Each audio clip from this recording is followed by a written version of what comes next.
oo ah xisbi ku soo biiray xisbiyada wadanka ka jira ayaa waxa goobjoog ka ahaa furitaankiisa xildhibaano madaxda xisbiyada dalka iyo qaybaha kala duwan ee bulshada ku dhaqan gobolka Banaadir gudoomiyaha ku meel gaarka xisbiga wadajir Kamaal Guutaale ayaa sharxay hadafka xisbigu anaga xisbiga wadajir wuxuu rabaa inuu promote gareeyo ama uu keeno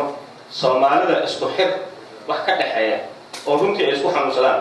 oo runtii ay isku damqadaan oo runtii ay dareemaan ninka maxaa la yiraahdaa qaybtii maqan ama qaybtii baashi ah sida dadkii dalkeena 25 sano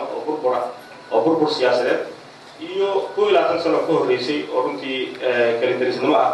iyo dhibaato badan ayaa la soo maray dawladnimadii sida aan rabnay nagu hirgelin Cabdiraxmaan Cabdishakuur oo kamid ah madaxda xisbiga iyo Axmed Macalin Fiqi xogayaha xisbiga Daljir ayaa iyana waxay ku nuuxnuuxseen xaaladda Soomaaliya iyo dhibka hadda ka jira siyaasadii waan ku wareernay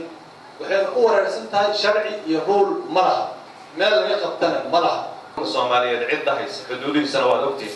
sida lagu xadgudbay galgaduud baa lagu xadgudbay gudub baa lagu xadgudbay hadda waxa lagu xadgudbayaa badii waa lagu xadgudbay cirka haba sheegin laakiin dawlad iyo dad iyo xisbi iyo cid ka hadlaysa marka lagu soo xadgudbo qaranimada Soomaaliya sidoo kale xildhibaanadii madasha ka hadlaya ayaa ina dhankooda waxay cabireen waxaynu soo haysanaa inaynu dawlad mani wallahi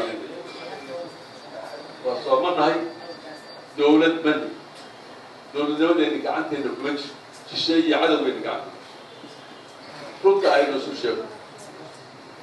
axsaabta waxaa laga doonayaa inaysan noqon axsaabta hore soo baxo waxaa laga rabaa inay coordination sameeyaan oo ay mataqaan kuwii program ay leeyihiin sameeyaan oo ah laba qof